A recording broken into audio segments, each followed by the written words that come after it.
Hey guys, welcome back to After the Exit, where we dive into everything wealth related. And if you sold your company, you may feel these certain feelings or topics that you want to talk about, but you can't. We're going to get into them. Some of them are kind of awkward, but we try to get into as many as possible. This episode, though, we talk about executive health. We both did our annual checkup. What does something like this cost? What our results are and our lifestyle changes now? We both did goal setting. We did it with our partner and we planned it out how you can too. We dive into that. Then lastly, 2 years post-exit, the things that we've learned. So this is cool. We're going to dive in and jump on in. All right, thanks. Okay, so weekend, you said it was a good weekend and you guys went mountain biking. Went mountain biking, which is dangerous at my age. Whose idea was this? My friends. He wanted to do something active and get out there, and so I was like, okay, get back out there. Never been never been mountain biking, but I feel like at my age, you take a spill, you're done. You're done. Did you take a spill? No. Luckily, no. It was good. I was good, but I was definitely worried about it. But you pulled something, or no? I'm all good. I didn't injure myself, but I injured my Achilles like a year ago, and it's just like flashback of healing for a year. It's like, I don't want that to happen. Did you watch the Super Bowl? I did. Yeah. Did you see the guy that ran out onto the field and tore his Achilles? Yeah. I thought about you, and yeah. Another friend tore his Achilles too. Yeah. And he's like, let's go. And he runs out, trips over, Achilles gone. Yeah. Worst injury. That's such an awful injury. But yeah. I actually got my blood test done. Mm. I did my annual physical on Thursday, something like that. But I did all the stuff. I added the Peter Attia, the apo, lipo. My blood pressure, I was surprised was down from 4 months ago. Because I bought a blood pressure thing at home to have too. Although nice. I started measuring it like every 2 days and I was like, I don't think there's much variance here. But I do think the daily exercises helped, I think. Yeah, daily exercise is huge. I need to make sure I'm doing it daily. My doctor, he's a longevity doctor, and he was like, you can get this machine that like deprives you of oxygen. So you put a mask on, it like deprives you of oxygen, kind of like you're training at like above sea level. Mm-hmm. And he's like, you work out for just 15 minutes and you get to the point where you're about to pass out. And then you flip a switch and it floods you with oxygen. And supposedly that makes your like VO2 max go through the roof. Oh, so this is a VO2 test. It's not a test. It's to increase your VO2 max, right? Which is connected to longevity or whatever. So, okay. So he was like, you can get this machine. It was just like $5,000 for this machine. He's like, but basically it will do all that. And then all you need to do is like 15 minutes of exercise. And supposedly it's like amazing for you, but I haven't gone down that route yet.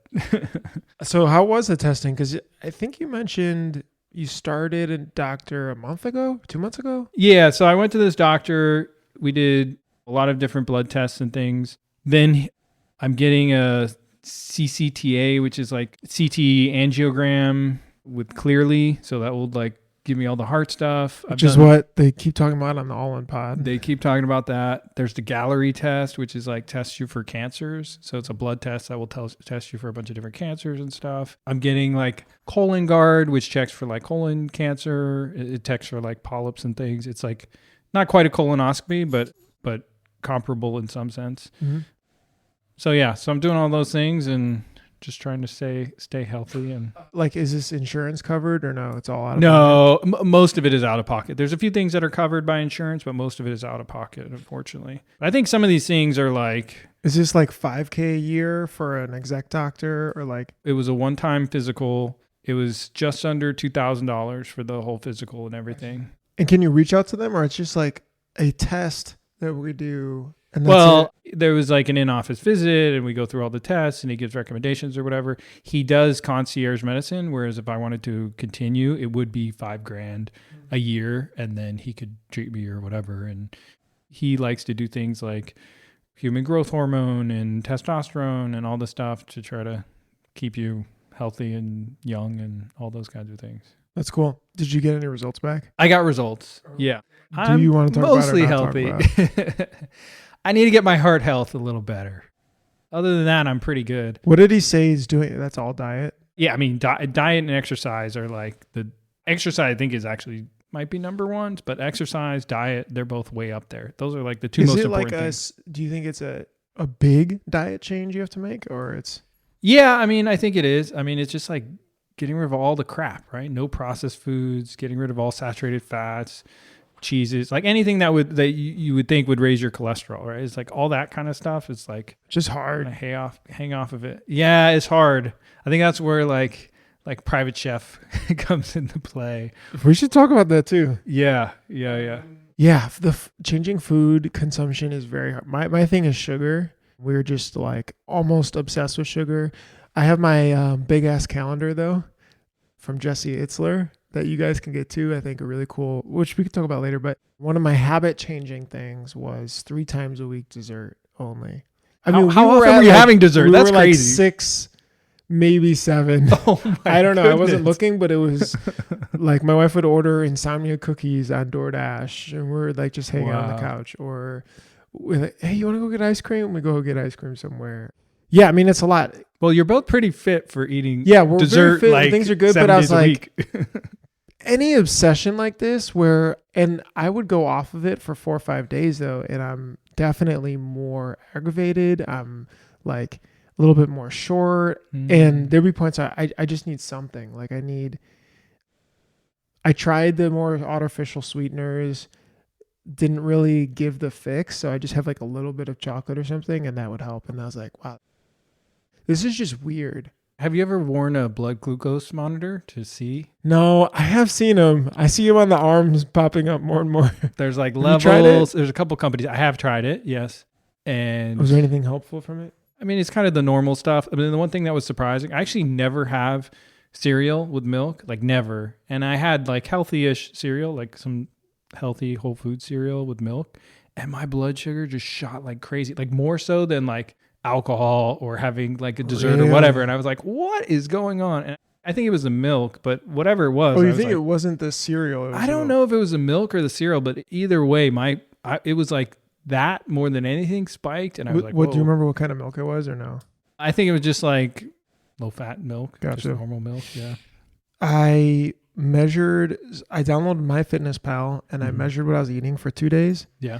And I was shocked at what the actual components were. I thought it was healthy. For example, mornings, I have Greek yogurt and a protein shake. Then I have a protein bar. I'm trying to get to this like weight in grams thing. Then lunch, salad, frozen chicken with salad dressing on it. And then dinner, half the week or so, we'll cook like chicken and veggies, things like that. Mm-hmm. My sodium intake was 3,500 milligrams, and sugar was okay, but the sodium was really high, and there just wasn't enough protein. What kind of bars were they? What kind of? It's like a lifestyle. They're at Costco. It's like Okay. Rob something, or I don't know. It's like Fit Crunch bars. Okay. Pretty good, maybe 16 grams of protein or so. So I started adding a protein shake in the afternoon as well to help. But yeah, the sodium was crazy. And it turns out it was for dinner, when we marinate the chicken, we put it in this like Japanese barbecue sauce thing that we just found. That had an insane amount of sodium and that we put on the grill. And 2, my quote unquote salad lunch was like, I think I mentioned these before, but it was something like 1,800 milligrams of sodium. That's crazy. The salad dressing, the frozen chicken, both added up just to be a lot. So anyway, tossed that, went back to the store, looked at stuff and switched it and got things back in control. But I guess the point is crazy without measuring how many things just kind of slip through of like, whoa. Yeah. Have you thought about doing like cold turkey on sugars anyway? Like going for a couple weeks and see if you get past that like craving stage? No, I haven't thought about it because I don't want to, but I think I can turn it down. And with my wife's help, I think we could both do it together. She, oddly enough, gives in more than I do, which it used to be the other way around. But anyway, that's really cool on the health thing. It seems like everybody's... The Attia, the Limitless show. Did you see that on Disney Plus? No, I haven't seen that. Really good. I guess he has like a gene that he may have dementia a little bit earlier. It's in his family. And so he went to Peter Attia to get all the, what should I do to help make this better? And then they did a ton of exercises from there. But yeah, I think what's really important is or what's important to me is getting all that data and just seeing what's happening and then catching measure it things, catching things early, measuring. Although if you go to like conventional doctors, a lot of them that are more conservative, they'll be like, well, why are you doing this test? You shouldn't be doing this. Like, there's no reason. Yeah, right? it's weird. Because they look at like populations and they're like, if you look at a population and you do this kind of test and it finds false positives, then all those false positives people are trying to chase down and there's no real issue and it's causing more harm than good. That's what they say. But in my eyes, it's how, like, what you actually do when you find the issue. It's not finding the issue, right? It's like, what do you do when you find the issue? Mm-hmm. Like, that's where it is. Having more data shouldn't be a bad thing. But I think a lot of doctors out there do view it as a bad thing, which confuses me. But I like the data. I want to see. If I have cancer, I want to find out like immediately, Yeah, right? same. I want to I'm the same know way. immediately. Like, if I have a heart issue, I should know right away so I can make changes. That's the key to like living longer, is to kind of know those things about your body. Did you do the 23andMe? I did. I've done 23. Anything in there? Like, I had some issues, but I knew them from my parents. Yeah, nothing crazy in there. Oh, you know what I am doing? So, Bryan Johnson just launched his Yeah. like plan with 5,000 people. So I'm one of the 5,000 people Whoa. who's in it. I should get my delivery, I think, this week, and it Of the includes green, it's all the like stuff. all his stuff, like his pills, some of his food, and like all that stuff. He himself is going to be one of the biggest companies. Oh yeah, I mean, just the crazy content he puts out there that people are like, I'd like to do this, but I can't. I don't know how to do this extreme, but give me like that. yeah, box. exactly. It's like 80%. The cool thing, what he's doing. So first of all, I'm in this Discord community with all these people. They are insane. These people are like all dial in. the nth degree. It's like crazy how all in some of these people are. I'm like, I'll try it, whatever. But what he's doing is he's getting these 5,000 people to measure everything about themselves for this 90-day trial to see, like, are they improving in all these areas, which is kind of cool. So like there's a blood test and then there's health questionnaires and all these things that he's doing as people go through and try his protocol, basically. So he's kind of doing like these human trials with his community, which is kind of crazy. I don't know if anyone's ever done anything like that. I mean, I think the last trial with that ultra healthy stuff was that Soylent, Oh gosh, yeah. which was sketchy. But anyway, go on. Yeah, no. But yeah, so it's just super interesting what he's trying to accomplish here. And I think, of the 5,000, obviously all 5,000 aren't going to give all the data and do everything, but I think he'll have at least 1,000 or 2,000 people. Because he does the meetups and stuff too. He does meetups. I haven't done the meetups at all, no. But I don't know what they do. Is it running? They all go running? I think they go out and meet somewhere. They go hiking. I mean, he's trying to build this community, but it's crazy having 5,000 people on day one that are like, yeah, here, take my money. It's like, I think it's like $1,000 for 3 months, right? So he's basically got 5,000 people who are like, I think that just shows, this is totally separate, but the business model of just building the audience and then selling the product, which is like basically what every influencer does at some point. That's really cool though. Yeah, it's crazy. It's interesting. It'll be interesting to see how it works. I'm interested to see how it affects me and how I feel on it. So I'll be starting it here soon. I just ordered it. I guess they just got deliveries last week and they're starting to ship it out. So hopefully soon. Before you sold your business, were you super health conscious like this? No, not super health conscious. I mean, I'd always work out and try to eat healthy, or at least pretend I knew what healthy was. I wasn't always compliant. I mean, I'm not always compliant now, but I always would try to do like certain tests and things. Obviously that stuff, it adds up, and it's insurance doesn't cover it. So it's expensive if you really want to be like on top of the Gallery test is like $1,000 to test for cancers, right? Or if you do pre-nuvo, that is, I think, a few $1,000 or something to like do. So all these things add up. It's all out of pocket. Prior to selling the company, it was more cost prohibitive. I did a couple things, but not as much. Yeah, it always seems that becomes a lot more popular for people. I think the cost, yes, but I think it's more so the extra time, the extra free time. You're able to think about this stuff more versus before. It's like, I have so much to do. Right. Like, I barely have time to go to the gym, and I'll probably end up skipping it or whatever. And I think that's part of it. I think it's also part of it is like, I've kind of won at life. Like I have all this money, right? So it's like, now I just want to live long and enjoy it, right? True. And like, I think that's a big part of it too, is like, yeah, how do I enjoy this as long as possible rather than like die tomorrow from a heart attack? But yeah, I agree. It's like years worth of damage when you're building a company of stress and eating junk and like not exercising and all those things. There's one of the post-exit groups called Post-Exit Founders. You're also in, and there's a chat. I don't know if you check on this one, the Health and Wellness, I think it's called PF Health and Wellness. No. Anyway, it's crazy. Like the stuff people, I can't even pronounce some of these words of things that are taken or tried or, it's on another level. I love Attia said in this one video, he's like, I just want to help you get to 80% or so of what's possible. Mm-hmm. And which is usually, it sounds like the diet and eating and kind of measuring some of these blood measurement things. So anyway, because it does seem like you can go down some deep rabbit holes. You can go down deep rabbit holes. The one thing though, like that the doctor I met with said, which is true, it's like, if you're not doing the basics, why are you trying these crazy things, right?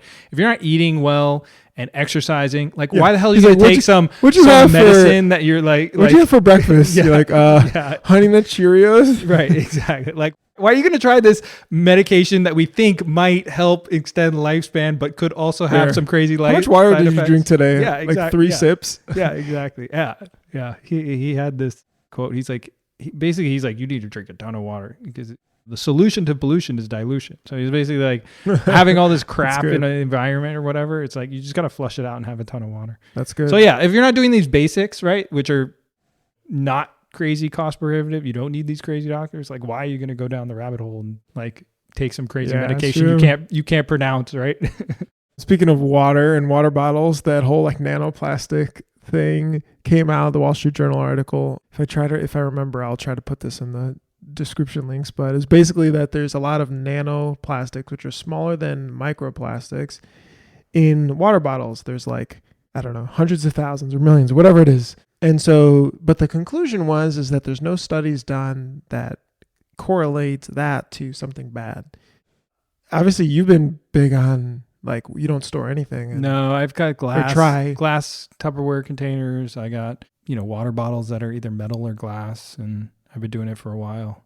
Yeah, and definitely don't heat up anything in the microwave with I've heard that one for a long time. Yeah. I'm not sure. I don't know. And now every time I drink from a water bottle, I'm like, I look at it like, all right, well. I mean, we live in a world where I think it's impossible to avoid completely, but it's like, just minimize as much as you can, right? Because, I think these things do affect, you're saying, you can't point to anything specific where it's negative, but like we see certain cancer rates are going up, autism rates are going up, like all these things are happening in our society. It's like, it's most likely environmental factors, and plastics might be one of them. True. Okay. This wasn't on my list, but this was a good discussion. We can talk now. You talked about the post-exit founders group. I don't know if you saw the thread today in the email where the guy was like, sold my company, made a ton of money. His kids are older, and he's basically like, I feel so lost in life, right? And he's like, super common. I wanted to write something back. The one thing that I think maybe we could, let's just talk about that stuff for a bit, because I think you're 2-ish years in, I'm 2-ish years in. Mm-hmm.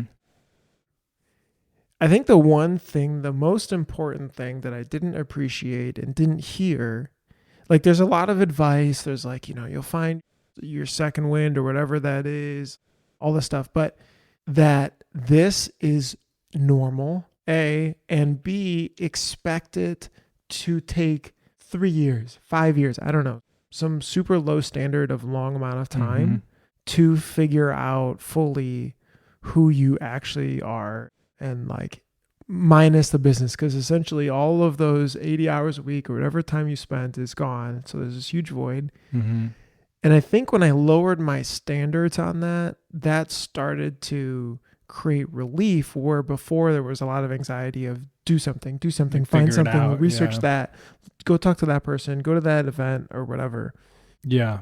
I mean, I think that guy, he sold his company like decades ago or something. So I think, I didn't read the full I think something yet. Like that, like he's been out for a long time, or if not him, someone in the thread was like, sold their company a long time ago and they're like still lost or whatever, which I think comes down to, I think we were going to talk about goal setting and like, still keeping a purpose, right? And like figuring those things out. I mean, I know like I know they've done studies and seen that like when people retire from their jobs, right, their longevity goes down, right? Their death rate speeds up, basically. Really? So like, yeah, because like people lose that purpose. Like they don't have that purpose anymore.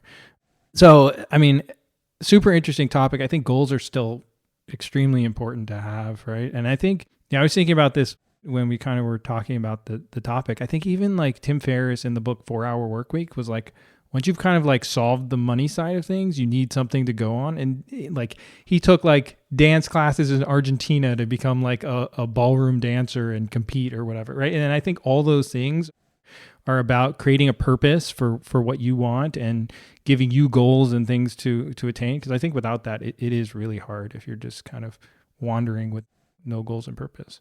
There's this, have you seen this Alex Hormozy guy Yes. on YouTube? It's really popular. It's like the new age Gary Vee almost. I kind of wish he was around when I was running the business though, because he does give a lot of really good business advice that's very to the point. Yeah. He said he has seasons of life. He said he may have like 5 years where he, worked on this business or whatever. That was a season. He may spend a year or two writing his book. That was a season. He may float around for a year or two. That was a season, and so on.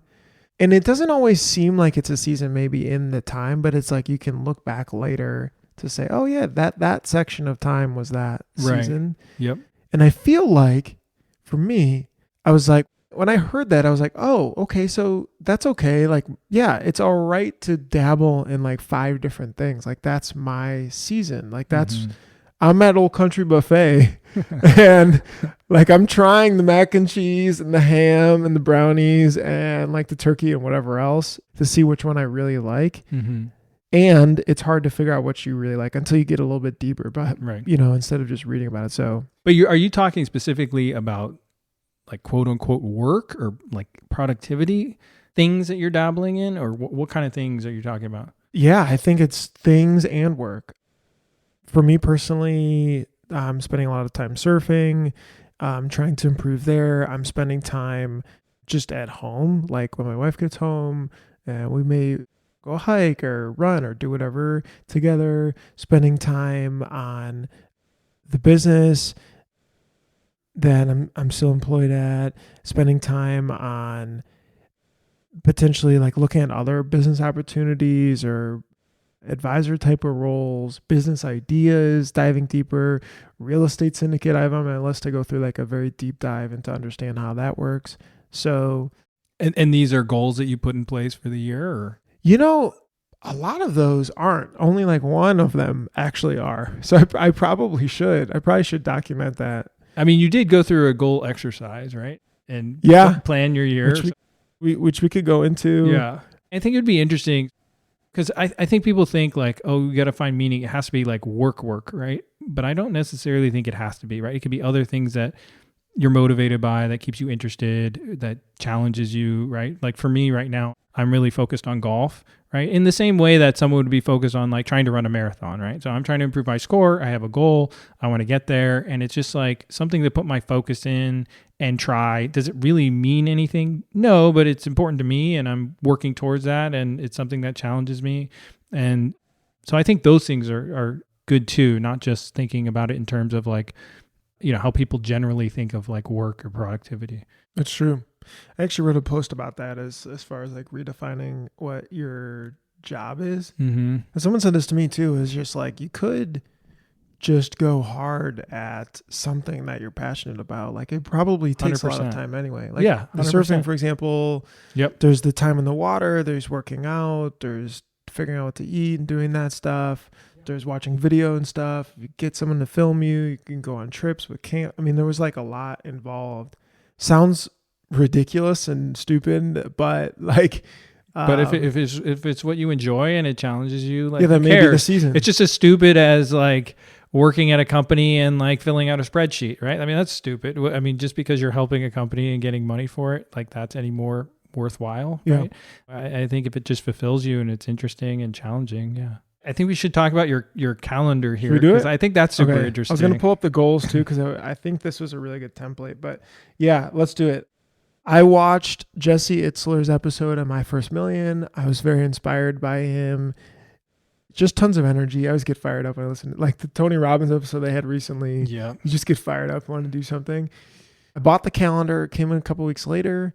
And I think what I liked about it is, and what's crazy is I personally have never goal set before. Have you? I have. Yes, I have, but more on the professional side or things I was doing personally. This year I did something interesting, which we can talk about, where I did goal setting with my wife, which was very different. But yeah, I think going back to the calendar. So what is the objective of the calendar? Okay, so the calendar is like this big grid, and on the top rows are the days of the week, and then along the rows, like on the column, the y-axis is the month. So essentially, you can see, it's essentially a calendar that you can see the whole year on this like 4 foot by 4 foot piece of paper.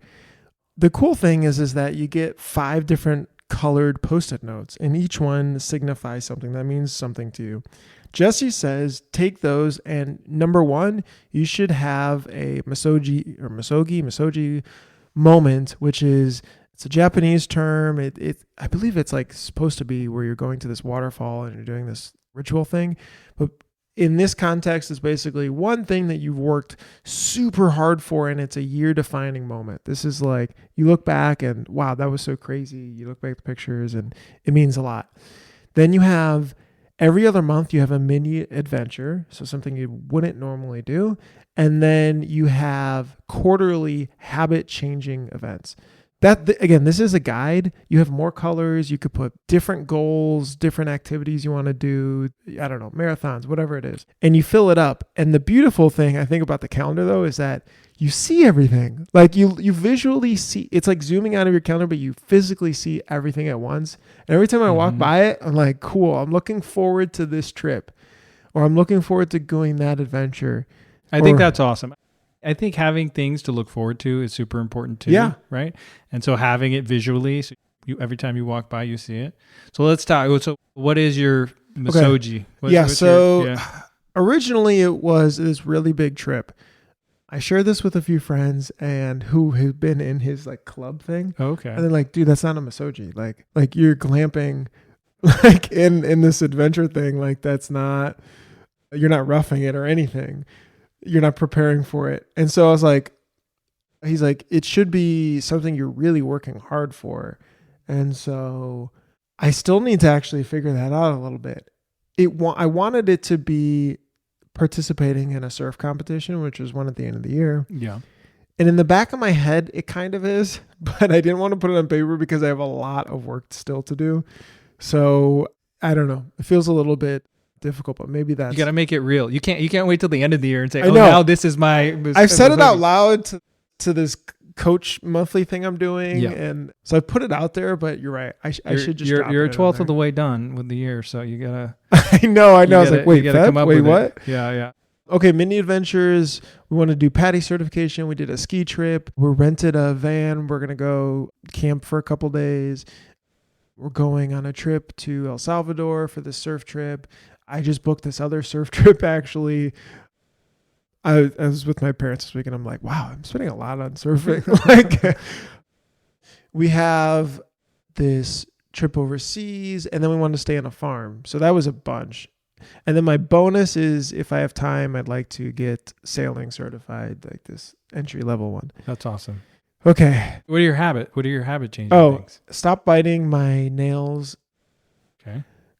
So I bought this, I need to use it and put it on, but I bought this like stuff that tastes bad if you bite it. Yep. I got that for my daughter, stopping to suck her thumb. Okay. Yeah. So yeah, it works. She's on board with it and it works. So it's good. Nice. Okay. That's good to know. So if it works for her, it should work for me. Run at least once a week. And so I need to up my cardio. I've been doing that, and I've actually been doing 2 times a week. Every time I'm about to go, I think about you because we went the other day. Yeah. But it's so random. It's like, I got to go for a run. So I was with my parents. I'm like, I got to go for 20 minutes or be super early. Anyway, that was the second big one. And I can't see the other 2. No, I can't remember. I remember most of it, surprisingly. But anyway, I'll look at it. Okay. That's awesome. That's good. How did you... All right, let's talk about your... Okay. Goal setting, especially with the wife. Yeah. part. So this was interesting. So I've always done goal planning, especially business goal planning, right? When I was running my business, I'd always have something personal too. Usually it had like health related kind of something for the year. But this is the first year where I sat down with my wife and we planned what we want for our family and things we want to do together and all of that, which was really cool. Basically, I got a template from that group, the PEF group, someone listed, and it's literally a 12-page document on like all these questions and all these things to explore. And it was cool. So then my wife and I it took a couple weeks to get through. We'd spend like one day a week for several hours kind of just going through it and goal planning. And so, it was like, what do we want from the year? Who are our good friends that we want to hang out with more? What couples do we want to hang out with? What are the adventures we want to have as a family? What do we want for our children? What are the things we want for them for the year? And just going through all those things that we never really sat down together and went through. And I think... Did you do it all together or did you go off on your own and then... So yeah, actually we started individually filling out everything and then we came together and kind of talked through each so we could then see where we're on the same page, where, we want to kind of make adjustments or whatever. And yeah, it was a really cool exercise. And then, one of the things is... it had things in there that we never really think about, right? So we have 2 kids and it's like, how are you going to separately from each of the kids have your own kind of things you do with the kids, right? So usually we do stuff together, but it's like, hey, yeah, I should have my own time with my daughter and my son separately and do different things. So thinking through that, or like, how are me and my wife going to ensure that we get our time together and alone? So one of the things we have is we're going to get away every quarter together, just me and my wife. And then during that time we're going to kind of relook at the goals and make sure we're on track and kind of go through stuff as one of the things that we do. So it's kind of cool. Yeah. Never done anything like that. Highly recommend. So it's and set. We'll see how now. it goes. You guys have the plan? It's kind of set. Yeah. We have a plan. I think we're executing on it decently well. Obviously it's, with 12 pages of stuff, it's impossible to get everything, but I think we are. We're doing the things we want to do, doing fun things with the kids. What's this quarter's getaway for you guys? So we're actually going to the Ojai Valley Inn. Oh, cool. Which is, we've never been before, heard great things. So we're going to go there and kind of hang out, just us. And yeah, we're going to go to the spa. I'm going to actually golf when I'm there. And we're there for a long weekend. And then we've got some dinner plans and some fun stuff. So wow, super excited about that. So yeah. What was surprising going through that? Because that's interesting, especially with your wife. Like this was fun to do, but I'm sure this was even maybe more, I don't know if the right word is revealing, but yeah, I think it was. It's like, where are we in terms of what we want personally, what we want for the family, what's important to us, where are we emphasizing the right things and the wrong things with our kids and things we want to do. And so, yeah, I think it was just, I think the good thing is we were, for the most part, both on the same page for a lot of stuff. And then in other areas, we're like, oh, we can do this a little more, do that a little more. It's like, some of the questions were like, what do you want your spouse to do less of, right? Or what do you want them to do more of, right? So looking at like, okay, where are those tensions in the relationship that maybe you just want to get out there and kind of be upfront about it and talk about it. And so I wonder if I asked my wife, what do you want me to do more? I know what she would say more of. Yeah. It'd be like more, like plan more stuff to do. Oh, really? I think we've talked about this where the dinners and stuff were nice, but like what are other things that we could go do together and keep things fresh? Yeah. But do less. I'm not exactly sure. Come on. You do something that annoys her. Okay. So one of my love languages is like affection and touch and everything. Yeah. That's not hers. So I think she jokingly say that at first. Yeah. Like hers is quality time and gifts. Yeah. So, but she's like a little bit more independent. She's like, stop, you're too close. But I don't know other than that. That's a great dinner conversation though. I'm going to ask her. Yeah. I think even just looking at some of those questions on the sheet and just, you don't have to goal plan, but just chat with them and kind of see. But yeah, I think there were some really deep and good conversations that came out of doing that exercise. Anything else surprising? I'm trying to think. Is my doctor calling actually with the test results? Blood test results.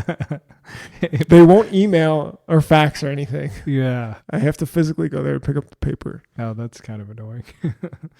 Nothing that I can think of offhand. I mean, we did it now, I guess, like 2 months ago or so. But we're going to re-review coming up here actually this coming weekend. So maybe after that, I'll be like, oh, yeah, that was surprising. I think I want to do something like that. I like that. This was a really fun exercise to do together, the calendar one. Yeah. But I love to do, so this is a year, that's great. But like, what is like 5-year type of goals like that you see or want to do? Or like, even if it's just high level type of stuff, will be fun to think about.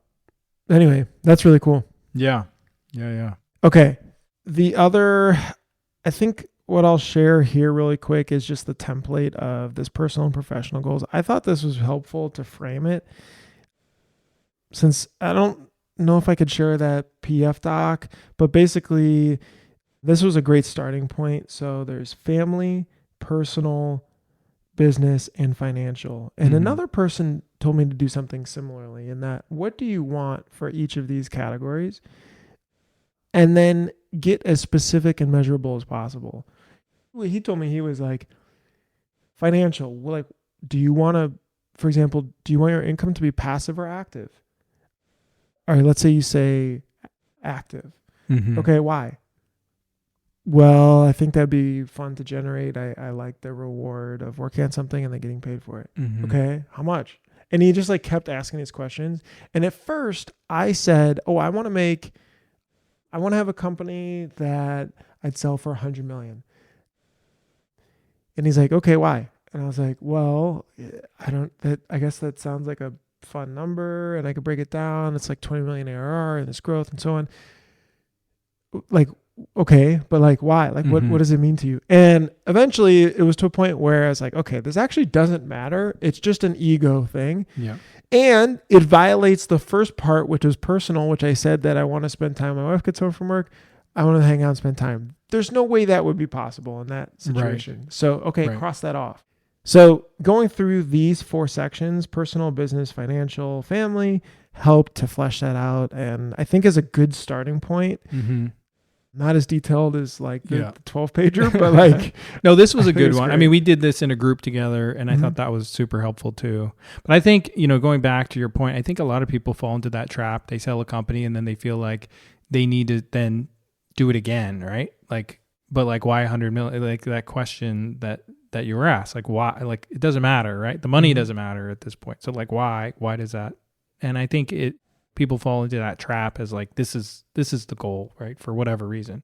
I like that pivot in a way, because sometimes I think that we have a skill, like a lot of people have different skills. Some people are like really good with people and they just are amazing in sales, or they're really good at, I don't know, being a coach or something. They've been doing it for 10 years, 15 years. They've built a unique edge, like a skill set that's an edge to others. Don't you think you have an edge that now you're not using by not working at a company? And that's like the blunt way of I think about it. Right. But if I'm enjoying my life outside of that, why does it matter? Like, am I going to be on my deathbed and be like, man, I wish I built another company because I had this skill set to do it? I know everybody says the deathbed and the working and like, I get it. But at the same time, here's something to me that actually is one of my goals for the year, and I do get value in terms of using the skills, is helping others, right? Like helping others be successful with their business, right? Okay. So that's something for me, that's using that skill set to help guide other people and companies to be successful. So I can see doing something like that, but for me personally, being like, well, I have to do this because I have the skill set. I don't feel that need, but I'd love to help other people and companies succeed and have these crazy outcomes that are life-changing. To me, that's where I find value personally and where I would put that skill set to use. But even if I wasn't, I don't know if I feel like it's a waste. I mean, like you learned algebra in school and you're not using it, or do you feel like I don't know Pythagorean theorem? Yeah. I don't know. I mean, I think there's a lot of situations that you probably have some skill sets that you're not using. Like, do you feel the same way about that? Like, why specifically about business? I think because that is such a big value add. Like, you're hiring people, you're solving a lot of customers' problems. Like, it's so impactful. Even if it's 15 customers, but it's like they're paying you for it. They like it. Impactful. It helps them. In what way? impactful to the customers, impactful to the people that you're hiring and the small team there. I mean, you're selling some whatever SaaS software to the company, and it's like, yeah, it helps them, but like at what point, like how is that impact? I mean, like, is it really impactful? Like in what way? Yeah. I think about like we were helping small businesses before, and I knew a lot of the customers, and I think like I'd hear them. I have emails. We have all these testimonial pages of people like, I love this thing. You know, it's really changed our business. This helped us so much. Granted, you know, I'm sure obviously they did 100 million other things that helped them, but I think about that. I just think sometimes I'm like, well, it's cool that I'm diving into these other things, but like sort of my bread and butter is software. So shouldn't I be almost doubling down in a way? And it doesn't mean from a valuation perspective or a money perspective, but you're right. Maybe that's an advisory perspective, or like we're toying around with little projects. Yeah. I mean, it sounds like to you that it felt like that was a big impact, and to you that is impactful, helping small businesses in some way with software or whatever it is. So you know, maybe it is worth it for you to kind of build that out, right? I don't know.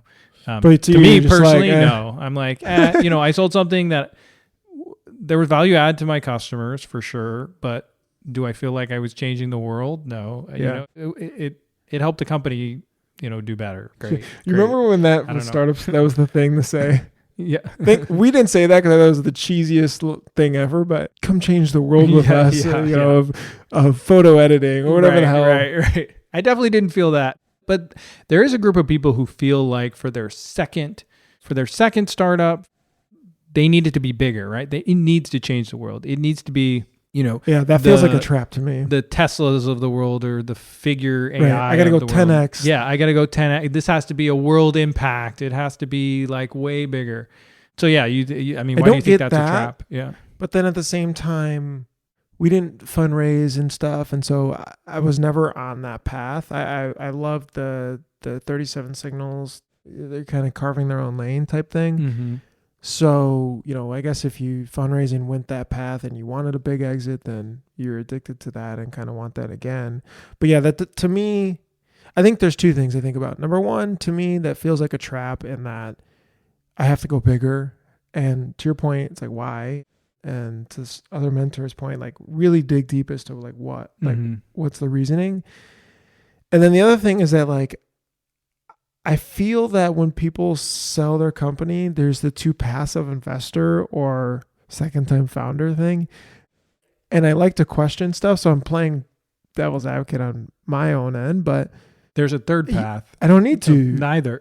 Right. It doesn't need to be that, but it seems that's the most common. Although maybe that's biased to those are the people that are most vocal though as well. Versus the people that aren't probably are just not really online. They're probably not sharing that. They're like, why? I'm doing my own. Yeah. Or they're sharing that they're, you know, like the guy, he's unhappy. He hasn't been doing anything and he's unhappy and lost, True. Right?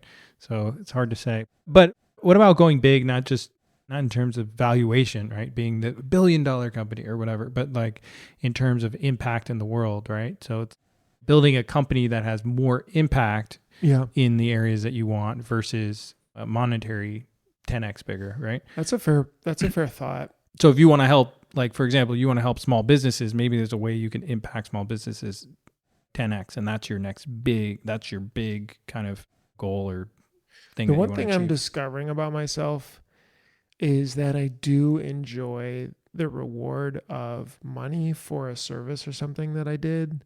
And so selling things on Facebook Marketplace that we don't need, like I was like, wow, you know, here's $50. Like, that's awesome. Put it on the counter, kind of look at it for a day. Like, let's go get sushi. Or like, actually out here, it's like 2 sushi rolls. But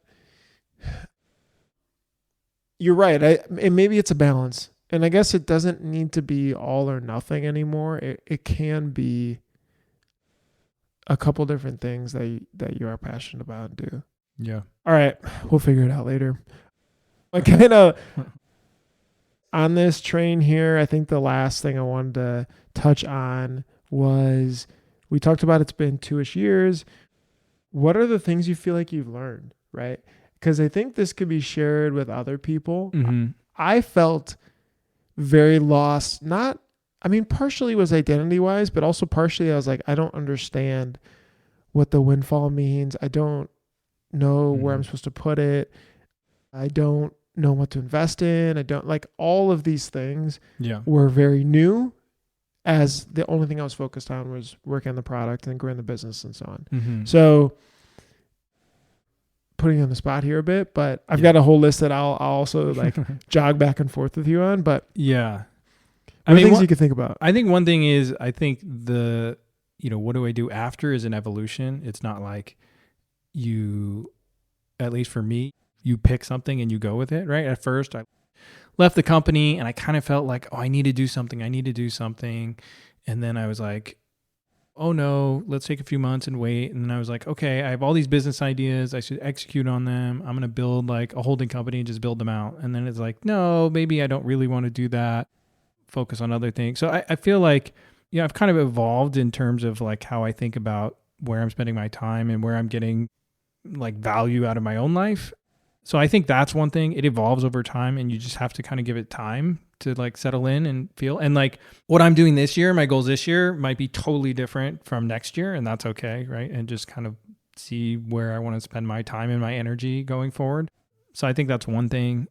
On the investment side, I think one thing I learned is everybody does it differently, right? Yeah. So just like meeting more and more people. Yeah. Like it just confuses you more. Yeah, it confuses you. Some people are all in on real estate. Some people are all in on venture finance. Some people are all in on private equity. It's like whatever it is, people have their lanes and they kind of focus on that, and it is what it is, right? And yeah, some people might have better returns, but there's no like quote unquote best way. It's just like whatever people kind of fall into and they're comfortable with and they like.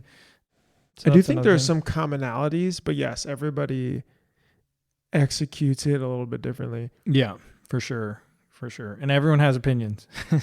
Yeah. Everyone has opinions, especially about wealth managers. Everyone's got an opinion about wealth managers. I've got that down too. So I mean, I think those are some of the biggest learnings.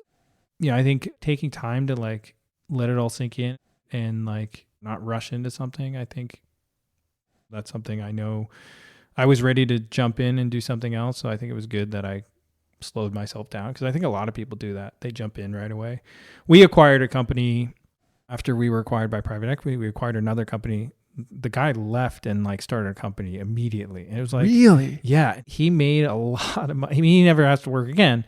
And he lives in a place that's like low cost of living, and like he never has to work again. And he just like jumped in and like straight for it. It's like, give yourself a time to decompress and see, is this really what you want to do? Or do you just want to go grind again for no reason? It's almost like the skill of spending better for yourself is definitely something to build. It's like flexibility. It's like you have no flexibility at first, and it takes a while to be able to touch your toes. Yeah, exactly.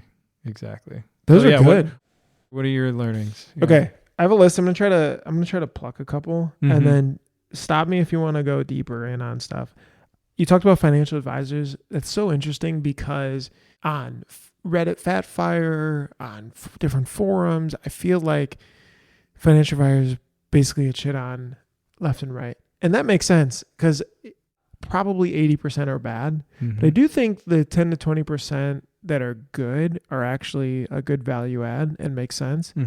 It felt to me like real estate agents. It's like the majority just got their certification in 2 months or something, and then are just slinging deals and pushing people into stuff that doesn't make sense. But there is some value add there. Yeah. And I think beyond the value add of what investments they bring and stuff, there's the value for some people who just don't want to think about it. Yes. And for them, they'd rather just hand over their money and happily pay the fee because they just don't want to think about it day to day. And they want to trust someone and say, here, go. So I think there's value beyond eking out additional returns, but it's like not even having to think about it, right?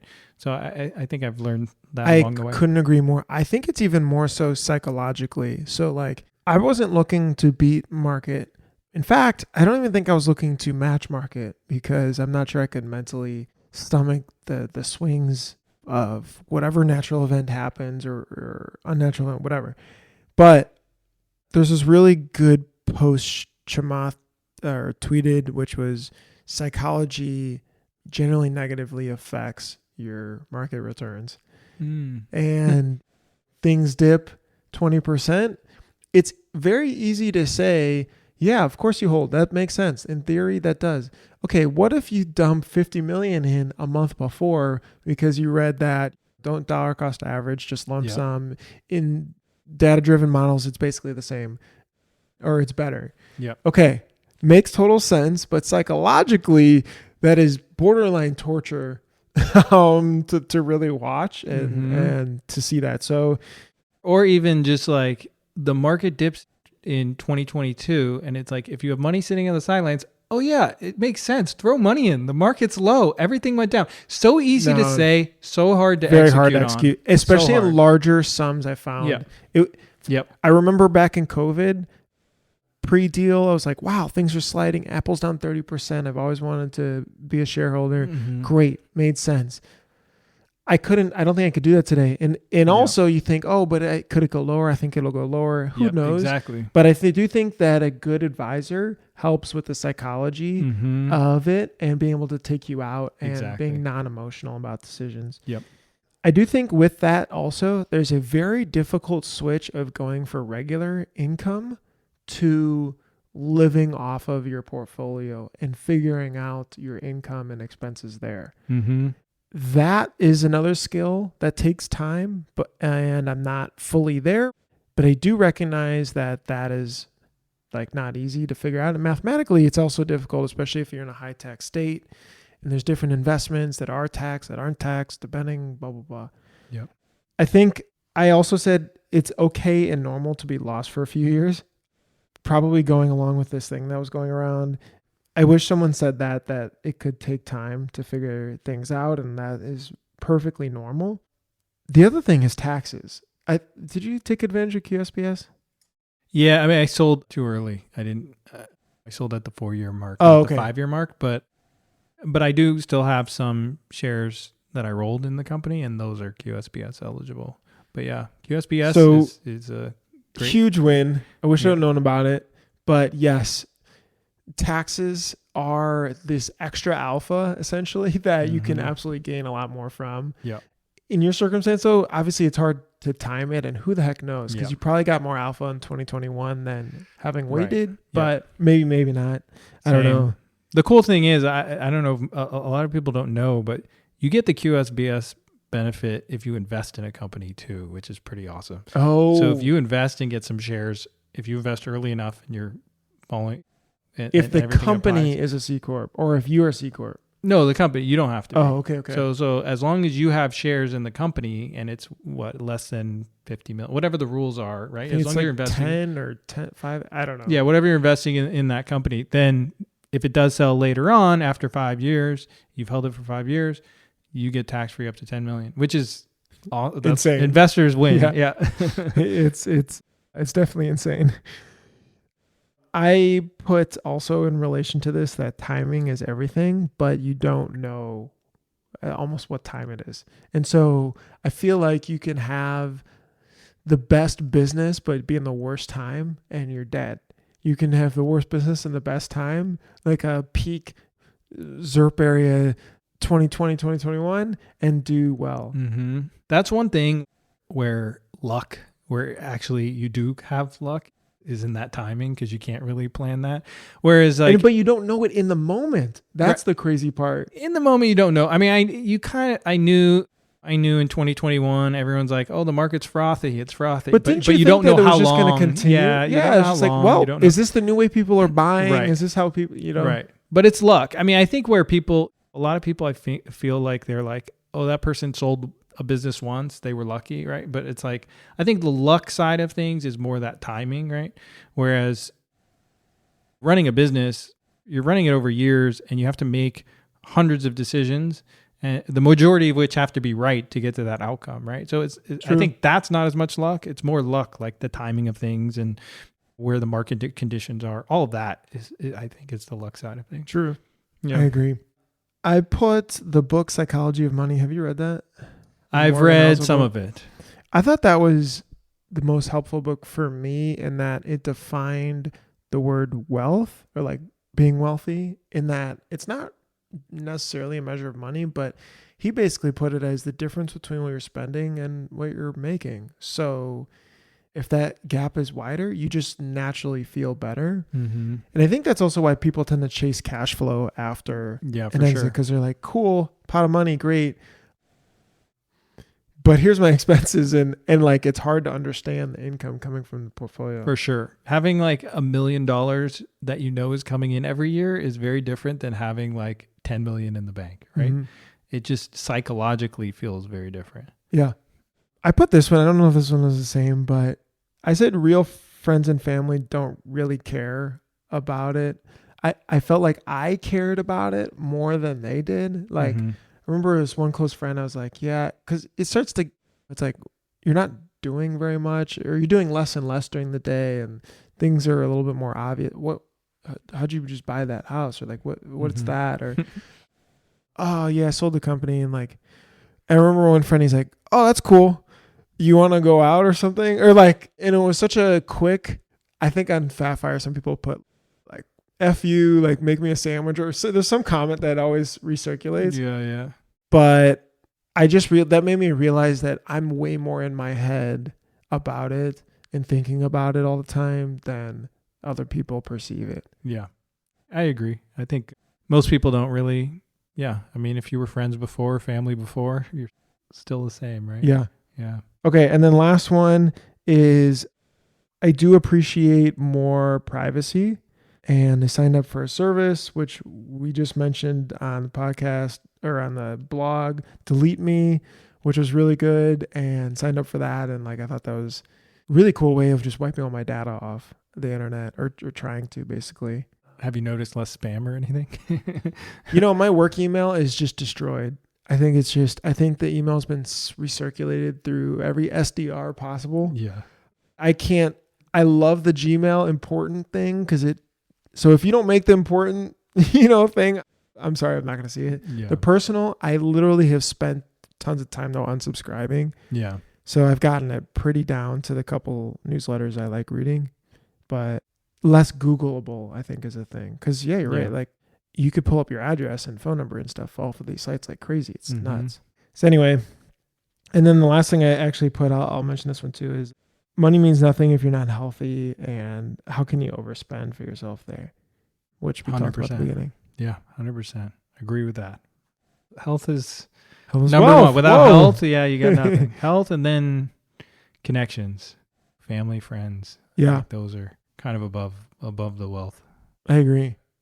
Yeah, family and friends. And some of these communities, quick shout outs to like longangle.com, Tiger21, PEF.xyz, I think it is. And I'm sure there's other like post-exit groups if you Google them. But there's a blog post we wrote, a couple of them that we've seen or been a part of.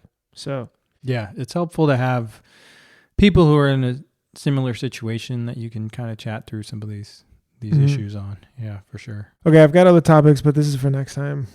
All right, next time we're going to talk about budgeting. We're going to talk about personal security stuff.